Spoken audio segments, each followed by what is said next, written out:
भाइयों, ये कॉन्फ्रेंस जिस शख्सियत की सदारत में मुनाकिद की गई है वो मेरे वालिद मुहतरम हैं मौलाना अब्दुल रशीद साहिब मदनी हफिज़हुल्लाह व तवल्ला। मैं कबल इसके कि आपको सदारती खुतबा के लिए दावत दूं, मैं आप हजरात के सामने ये बात रखना चाहता हूँ कि जिस शख्सियत के नाम पर ये कॉन्फ्रेंस मुनाकिद की गई है, हज़रत मौलाना नईमुद्दीन मदनी रहमहुल्लाह रहमतम वासिआ के नाम पर इस कॉन्फ्रेंस को मुनाकिद किया गया है। उनकी याद में, उनके यादगार में, उनके खिदमात को बयान करने के लिए और उनके लायक व फायक शागिर्दों ने अपने महबूब और चहेते उस्ताद को याद किया। तो जब याद करने के लिए वक्त निकाला तो उस याद करने के लिए मजलिस की सदारत के लिए ये शख्सियत का इंतखाब किया। वो शख्सियत भी बहुत आला है, क्योंकि उस शख्सियत का रिश्ता भी उस फौत हो चुके, उस अल्लाह के दरबार में पहुंच चुके हस्ती के साथ रिश्ता ये था कि दोनों ने एक साथ एक ही जामिया में, जामिया सलफिया और फिर जामिया इस्लामिया मदीना मनव्वरा में एक साथ दोनों ने एक ही उस्ताद के सामने जानुए तलम्मुस तय किया था। दोनों हम दर्स रहे थे, हम सबक रहे थे, एक अल्लाह के दरबार में पहुंच चुके हैं और दूसरे जिनकी सदारत में उस शख्सियत की याद में इस कॉन्फ्रेंस को मुनाकिद किया गया है। मैं बड़े ही अदब एहतराम के साथ अपने वालिद मुहतरम हज़रत मौलाना अब्दुल रशीद साहिब मदनी हफिज़हुल्लाह व तवल्ला, अल्लाह रब्बुल आलमीन आपको सेहत व आफियत से नवाजे और आपकी उम्र को मजीद दर मजीद बुलंद आप लंबी करे और साथ ही आपके इज्जत व वक़ार में मजीद दर मजीद इजाफा फरमाए। आपका ये बेटा आपको बड़े ही अदब एहतराम के साथ ये दावत दे रहा है कि आप आएँ और खुतबे सदारत पेश फरमाएँ। माइक पर हज़रत मौलाना अब्दुल रशीद साहिब मदनी हफिज़हुल्लाह।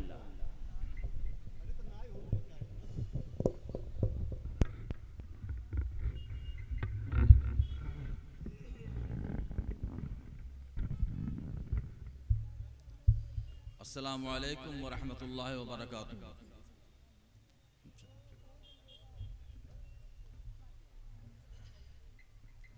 अल्हम्दुलिल्लाहि नहमदुहु व नस्तईनुहु व नस्तगफिरुहु व नु'मिनु बिही व नतवक्कलु अलैहि व नऊज़ु बिल्लाहि मिन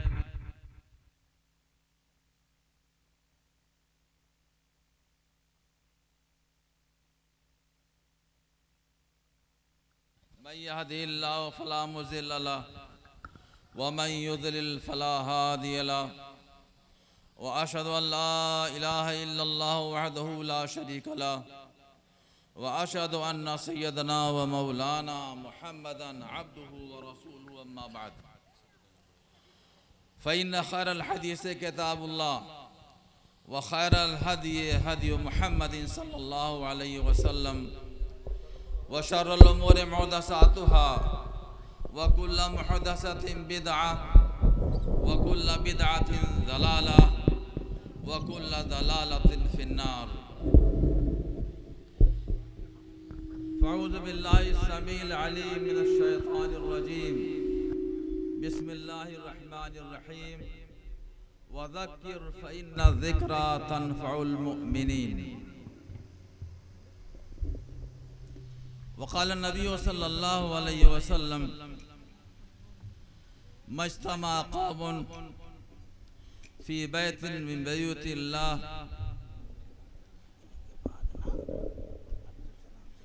यतलूना किताबल्लाह व यतदारसूनहु फ़ीहि इल्ला नज़लत अलैहिमुस सकीना व गशियतहुमुर रहमा व हफ़्फ़तहुमुल मलाइका व ज़करल्लाहु फ़ी मन इंदहु। मुअज़्ज़ज़ उलमाए किराम, हाज़िर एज़ाम, ख़वातीन इस्लाम, ये नहायत ही मुबारक मौका है जिसमें हम तमाम इकट्ठा हुए हैं और किसी दुनियाई मफाद के लिए नहीं बल्कि अपनी आखरत को संवारने और उसको बनाने और इस्लाम की बातों को सुनने और सुनाने के लिए इकट्ठा हुए हैं। बहुत ही मुबारक महफिल है ये। और इसी मुनासबत से मैंने नबी करीम सल्लल्लाहु अलैहि वसल्लम की एक हदीस पेश की है, जिसमें आपने फरमाया है कि जब अल्लाह के कुछ बंदे अल्लाह के घरों में से किसी घर में या किसी मैदान में इकट्ठा होते हैं और अल्लाह उसके रसूल की बातें पेश की जाती हैं, तो ऐसे मौके पर अल्लाह की तरफ से उन पर सकीना और अल्लाह की रहमत का नुज़ूल होता है। अल्लाह की रहमत उनको ढांप लेती है, फरिश्ते उनको अपने बाजुओं में ले लेते हैं और अल्लाह ताला बतौर फख्र की अपने फरिश्तों से इसका जिक्र करता है। आप यकीन माने, आप यहाँ पर बैठे हुए हैं, यह फरिश्ते आपके साथ हैं और यह फरिश्ते आपके साथ ही नहीं बल्कि आपके साथ आप तमाम के लिए दुआएं भी कर रहे हैं। और अल्लाह ताला फख्र मुबाहात के तौर पर अपने मुक़र्रबीन फरिश्तों से भी आपका जिक्र कर रहा है। और इसी को एक लंबी हदीस की शक्ल में इमाम बुखारी रहमहुल्लाह ने अपनी किताब दावात में, और इसी तरीके से इमाम मुस्लिम रहमहुल्लाह ने अपनी किताब सही मुस्लिम में बाबु जिक्र व दुआ में एक लंबी हदीस जिक्र किया है। और उसमें बताया गया है कि जब कोई इस किस्म की मजलिस जैसी आपके मजलिस है, जब कोई मजलिस रचाई जाती है, तो अल्लाह के कुछ फरिश्ते ऐसे मुकर्रर हैं जो गलियों में, कूचों में, गांवों में, करियों में, आसपास में हर जगह घूमते रहते हैं और तलाश करते रहते हैं कि कहाँ ऐसी कोई मजलिस मिल जाए। और जब आप जैसी कोई मजलिस मिल जाती है तो वो फरिश्ते कहते हैं हलुम इला हाजतिकुम, आओ आओ तुम अपना मकसद हासिल कर लो। लोग बैठे हुए हैं अल्लाह के बंदे और अल्लाह का जिक्र अस्कार हो रहा है, आ जाओ जल्दी से। चुनांचे वो फरिश्ते इतनी बड़ी तादाद में, जैसा हदीस में आता है, बुखारी की रिवायत है कि जमीन से लेकर के आसमाने दुनिया तक वो फरिश्ते हम तमाम को, इस मजलिस को घेर लेते हैं। और उसके बाद फरिश्तों का और अल्लाह से एक मुकालमा होता है, गुफ्तगू होती है। अल्लाह फरिश्तों से पूछता है, हालांकि अल्लाह बखूबी जानने वाला है, कि ये मेरे बंदे किस लिए इकट्ठा हुए हैं। वो फरिश्ते जवाब देते हैं कि ऐ अल्लाह, तेरे जिक्र अस्कार के लिए, तेरी तारीफ के लिए, तेरी तस्बीह के लिए, तेरी तमजीद के लिए ये तमाम के लोग इकट्ठा हुए हैं। फिर अल्लाह उनसे पूछता है कि बताओ, हमको तो वो देख नहीं रहे हैं, लेकिन उनके दिल के अंदर यह ताज़ीम है, लेकिन अगर वो हमको देख ले तब उनका क्या हाल होगा। तो अल्लाह के फरिश्ते कहते हैं, जवाब देते हैं कि और ज्यादा तेरी तस्बीह करेंगे, और ज्यादा तेरी तकबीर होगी, और ज्यादा तेरी तमजीद होगी, और ज्यादा तेरी बुजुर्गी बयान करेंगे। फिर अल्लाह ताला फरिश्ते पूछता है, वो कौन सी चीज मांग रहे हैं जहां इकट्ठा हुए हैं, किस मकसद से आए हुए हैं। अपने दूर दूर घरों से, बहुत दूर और गांवों से आए हैं, पैदल चलकर आए हैं, सवारी से आए हैं, मशक्कत बर्दाश्त करके आए हैं, मकसद क्या उनका है। तो फरिश्ते कहते हैं कि वो तेरी जन्नत के तलबगार हैं, तेरी रहमत के तलबगार हैं, तेरी जन्नत के तलबगार हैं, इसीलिए आए हैं। अल्लाह कहता है फरिश्तों से कि अगर वो जन्नत को देख लें तब उनका क्या हाल होगा। तो वो फरिश्ते कहते हैं अशद्द हिर्सन, उनके हिर्स में, उनकी तलब में और मजीद इजाफा हो जाएगा और ज्यादा इसकी तलाश शुरू कर देंगे। और अभी तो पैदल चल कर आए हैं, उसके बाद जहां कहीं भी उनको ऐसा कोई मौका मिला वहां पर जरूर जरूर हाजिर होंगे अगर जन्नत को देख ले तो। फिर उसके बाद अल्लाह उनसे पूछता है कि वो लोग किस चीज से पनाह मांग रहे हैं। फरिश्ते कहते हैं कि तेरे तैयार की हुई जहन्नम और जहन्नम आग से, तेरे अजाब से वो पनाह मांग रहे हैं। तो अल्लाह फरमाता है कि उन लोगों ने तो जहन्नम को देखा नहीं, और अगर देख ले तब उनका क्या हाल होगा। तो फरिश्ते कहते हैं कि अशद्दहुम फिरारन व अशद्दहुम मखाफतन, और ज्यादा भागेंगे जहन्नम से, दूर भागेंगे जहन्नम से, ज्यादा उनके अंदर डर पैदा हो जाएगा। ये मुकालमा है अल्लाह उसके फरिश्तों के दरमियान किस के बारे में, हम लोगों के बारे में जो हम तमाम यहां पर इकट्ठा हुए हैं। ऐसे मौके पर अल्लाह ताला उन फरिश्तों से कहता है कि मैं तुम तमाम को गवाह बनाता हूं कि मैंने जो हाजिर हुए हैं उन तमाम को मैंने बख्श दिया, तमाम के गुनाहों को मैंने माफ कर दिया। एक फरिश्ता उसमें कहता है कि ऐ अल्लाह, उसमें कुछ लोग तो आए हैं किसी और मकसद से, उनका मकसद ये नहीं है। तो अल्लाह ताला फरमाता है कि कौमुल ला यसका जलीसुहुम, ये ऐसी मजलिस है कि यहाँ पर कोई भी आ जाए तो उसकी बख्शिश हो जाएगी, सबको बख्श दिया गया है। आप खुश हो जाएं कि आपकी मजलिस ये ऐसी मजलिस है जो फरिश्तों से घिरी हुई है, और आप अल्लाह की रहमत और उसकी मग़फ़िरत के तलबगार हैं। और ये भी खुश हो जाएं कि अल्लाह ने आपके गुनाहों को बख्श दिया है। दूसरी चीज मैं जो इस सिलसिले में कहना चाहता हूं, जिसकी तरफ अभी मेरे अजीज ने इशारा किया है, ये प्रोग्राम जो मुनक़िद किया गया है, मेरे अजीज डॉक्टर फरीद अहमद सलफ़ी, उनके इख़वान, गांव के दूसरे मुआविनीन, उन तमाम लोगों की अनथक कोशिशों का नतीजा है। और हकीकत भी यही है, हदीस में भी ये आता है कि सबसे अच्छा बेटा, सबसे अच्छी औलाद वो होती है जो अपने बाप के दोस्तों की कदर करती हो, अपने बाप के दोस्तों की कदर करती हो, उनकी इज्जत करती हो। ये हमारे डॉक्टर साहब ने अपने उस्ताद और मेरे दीना रफीक मौलाना नईमुद्दीन साहब मदनी रहमहुल्लाह की याद में ये जो जलसा मुनक़िद किया है, हकीकतन मुबारकबाद के काबिल है। मैं और वो दोनों आदमी जामे इस्लामिया में मेरे ख्याल से 1397 हिजरी में पहुंचे थे, दाखिला हुआ था हम दोनों का।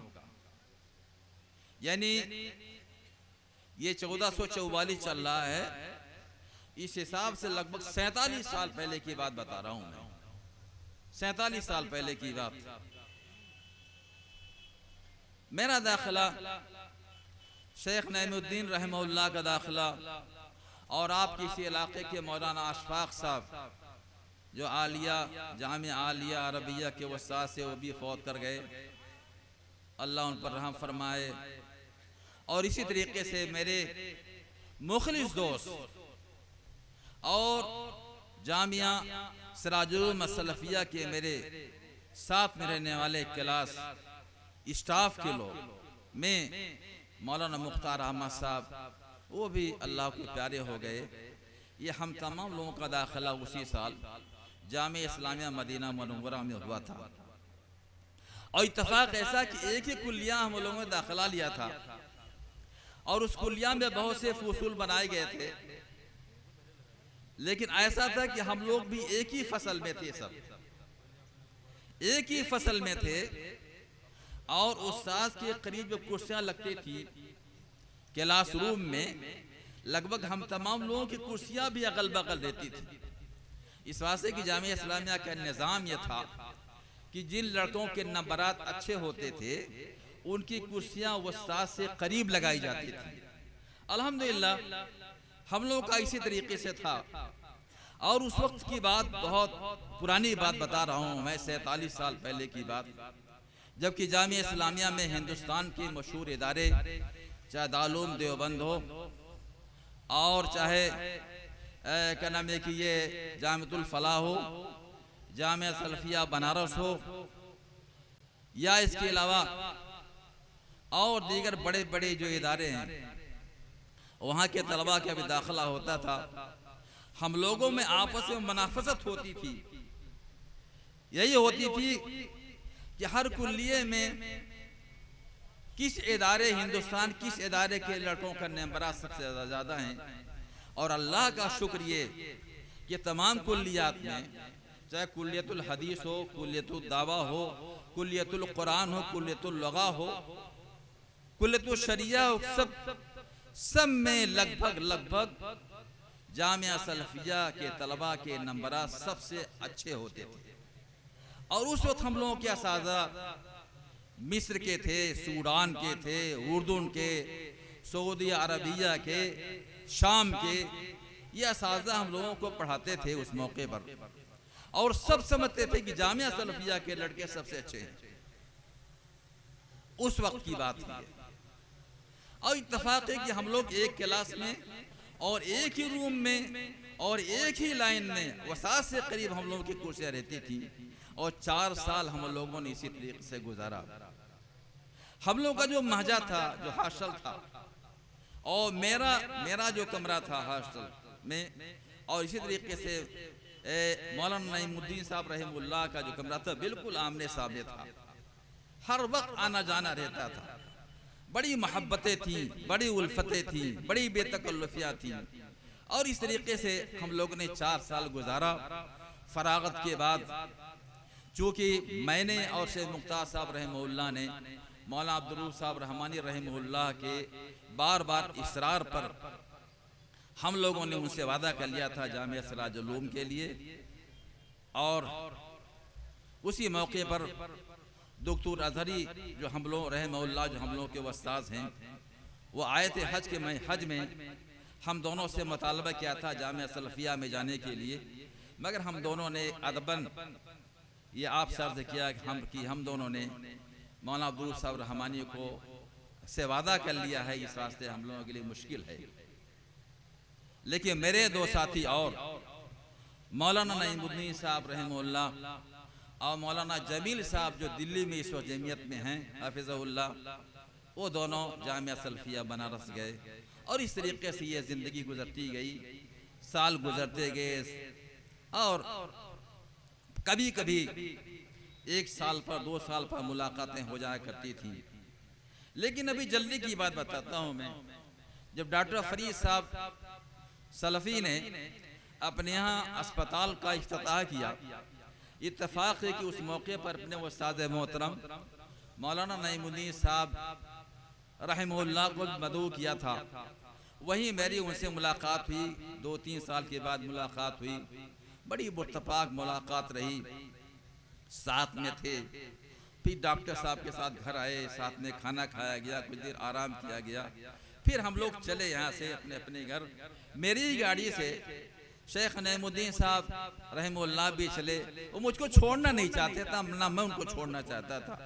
लेकिन घर के करीब जब पहुँचे, उधर उनके घर से करीब, तो उसके बाद उन्होंने कहा कि अब तो मेरी आपकी जुदाई है। सलाम करने के लिए मैं भी गाड़ी से उतरा, वो भी नीचे उतरे।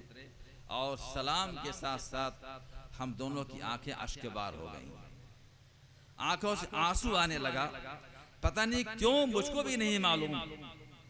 और शेख ने क्या सोचा मुझको नहीं पता। बहुत देर तक वो भी रोते रहे, मैं भी रोता रहा, और उसके बाद उन्होंने अपना रास्ता लिया, मैं उधर चला गया, और उसके कुछ ही दिनों के बाद आपका इंतकाल हो गया, आप अल्लाह के प्यारे हो गए। तो इस तरीके से हमारे उनके ताल्लुकात थे।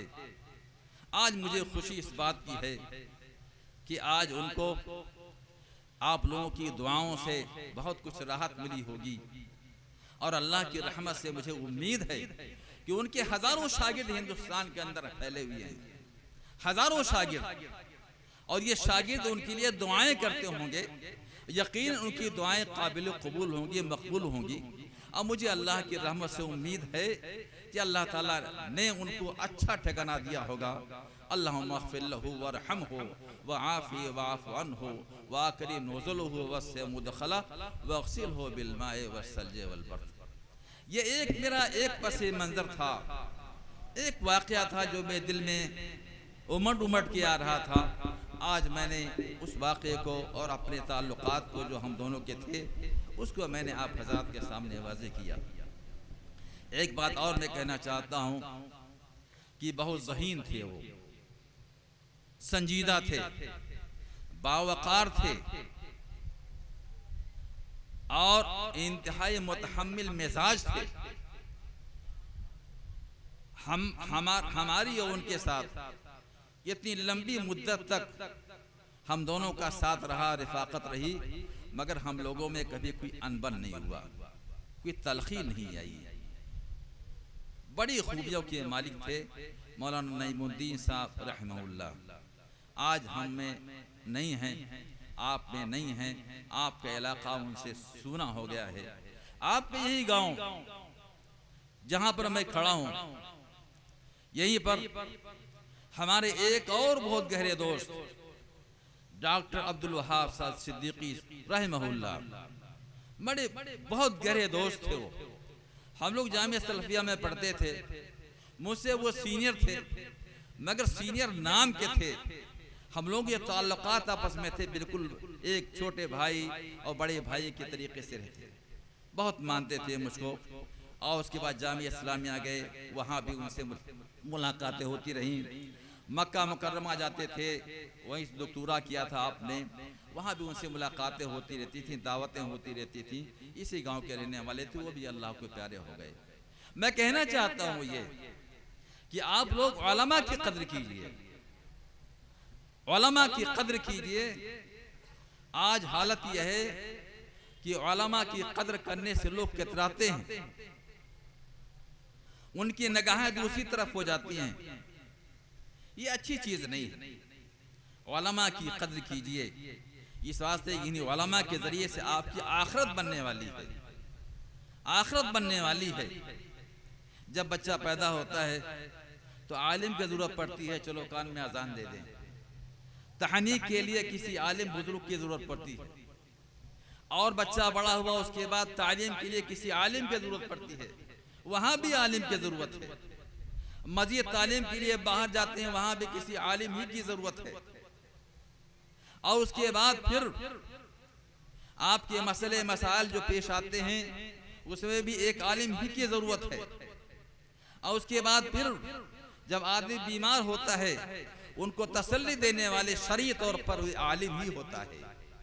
और जब इंतकाल होता है, उस मौके पर कैसे गुस्ल दिया जाए, कैसे कफनाए जाए, और किस तरीके से उनको दफन किया जाए, ये तमाम चीज़ें एक आलिम के ज़िम्मे होता है। जनाजा की नमाज भी आलिम ही पढ़ाता है। यानी अव्वल से लेकर के आखिर तक आपको हर लम्हे हर वक्त आपको आलिम की ज़रूरत है, एक मौलाना की ज़रूरत है। इस वास्ते आप उलमा की कद्र कीजिए। उलमा की कद्र करेंगे तो आपकी कद्र होगी। और उलमा की कद्र किया शरीयत ने, मैं आपकी बात नहीं कर रहा हूँ, उलमा की कद्र किया है नबी करीम सल्लल्लाहु अलैहि वसल्लम ने। एक वाक़या बताता हूँ मैं। मस्जिद नबवी में दो गिरोह बैठा हुआ था। एक गिरोह वो था जो जिक्र अस्कार में लगा हुआ था, दूसरा गिरोह वो था जो कि पढ़ रहा था, मुज़ाकरा कर रहा था आपस में। उलमा का गिरोह था। नबी करीम सल्लल्लाहु अलैहि वसल्लम तशरीफ लाए, आपको देर के बाद खड़े रहे, और उसके बाद आप उलमा के दरमियान उस गिरोह में जाके बैठ गए, और आपने फरमाया कि इन्नमा बुइस्तु मुअल्लिमन, इन्नमा बुइस्तु मुअल्लिमन, मुझे मुअल्लिम बना करके भेजा गया है। इस वास्ते मुअल्लिमीन के गुरु में बैठूंगा मैं, मुअल्लिमीन के गुरु में। इस वास्ते आप उलमा की कदर कीजिए। उलमा की बड़ी हैसियत है और बड़ा मकाम है, और इसलिए आप हमेशा इसका ख्याल रखें, अपने उलमा की कदर करें। इस वास्ते कि देखिए बड़े बड़े उलमा आपके इसी गांव से, मौलाना खलीलुर रहमान साहब बाबा, और इसे मौलाना सैफुल इस्लाम साहब जो हमारे गांव के करीब दुनिया में ज़्यादा कई सालों तक वो पढ़ाते रहे, और इसी तरीके से मौलाना अब्दुल वहाब साहब वो भी चल बसे, और इसी तरीके से मौलाना उबैदुल्लाह साहब जो जामिया सिराज उलूम के जो सोनपुर में जो ज़मीन है उसकी निगरान थे। तो इस तरीके से इस गांव के लोग हैं, बड़े बदोखेज गांव है ये, लेकिन ज़रूरत इस बात की है। इसी तरीके से मौलाना अब्दुल आखिर साहब, नए लोगों में मौलाना अब्दुल आखिर साहब, तो ये उलमा, ये गांव जो है इसमें काफ़ी उलमा और अच्छे अच्छे उलमा पैदा हो चुके हैं, लेकिन ज़रूरत इस बात की है कि आप इन उलमा की कदर करें, उनको अच्छी निगाहों से देखें, उनका एजाज़ एहतराम करें, और हमेशा उनको अच्छे अल्फाज के ज़रिए याद करते रहें। मैं समझता हूँ, और मुझे इसका एतराफ़ व तस्लीम है कि हर इंसान होता है, उससे बशरी गलतियाँ होती हैं, लग़ज़िशें होती हैं, उलमा से भी होती होंगी, मुझसे भी होती हैं, सबसे होती रहती हैं, लेकिन आप उनकी अच्छाइयों पर देखिए, उनकी अच्छाइयों को देखिए, उनकी लग़ज़िशों को सफ़े नज़र कीजिए। इसी में सबकी भलाई है, और सब इसी के और सब के लिए इसी में खैर है। इस वास्ते इन कलिमात के साथ मैं अपनी बात को ख़त्म करता हूँ, और अल्लाह ताला से दुआ करता हूँ कि अल्लाह ताला हमारे वो रफ़क़ा जो इस दुनिया से जा चुके हैं, अल्लाह ताला उनका जन्नत से फरमाए, अल्लाह ताला उनके कब्र, उनके ख़बरों को नूर से भर दे, अल्लाह ताला उनके तमाम आने वाले मराहिल को आसान फरमाए, और जब तक हम तमाम को ज़िंदा रखे, ईमान इस्लाम पर ज़िंदा रखे, और ख़ात्मा बिल खैर फरमाए। व सल्लल्लाहु तआला अला खैर खल्क़ि नबीना मुहम्मद व आलिहि व अस्हाबिहि अजमईन बिरहमतिक या अरहमर राहिमीन। वस्सलामु अलैकुम व रहमतुल्लाहि व बरकातुहू। वालेकुम अस्सलाम व रहमतुल्लाहि व बरकातुहू। शुक्रन व जज़ाकुमुल्लाहु खैरन व अहसनल जज़ा। ये थे हमारे वालिद मोहतरम जनाब मौलाना अब्दुल रशीद साहब मदनी हफिज़हुल्लाह, जो अपना सदारती खिताब पेश फरमा रहे थे। इसमें आपने अपने उस्ताद, अपने साथी और अपने दोस्त जनाब मौलाना नईमुद्दीन मदनी रहमहुल्लाह को बड़े ही दर्द भरे अंदाज में याद किया, और पुरानी यादों को छेड़ करके आप हजरात को ये दावत दी कि उलमा जो इस दुनिया से जा चुके हैं, आप उनको अपने दुआए खैर में याद रखें, और जो आपके दरमियान हैं, जो आपके माबैन हैं, जो आपके सामने हैं, जो आपके घर में हैं, जो आपके दयार में हैं, जो आपके गाँव में हैं, आप उनके साथ आप उनका एहतराम कीजिए, आप उनको इज़्ज़त दीजिए, आप उनके साथ आप उनकी तौक़ीर कीजिए। आपके वक़ार में इस तरह से इजाफ़ा होगा, और अल्लाह रब्बुल आलमीन आपको सवाब से नवाजेगा।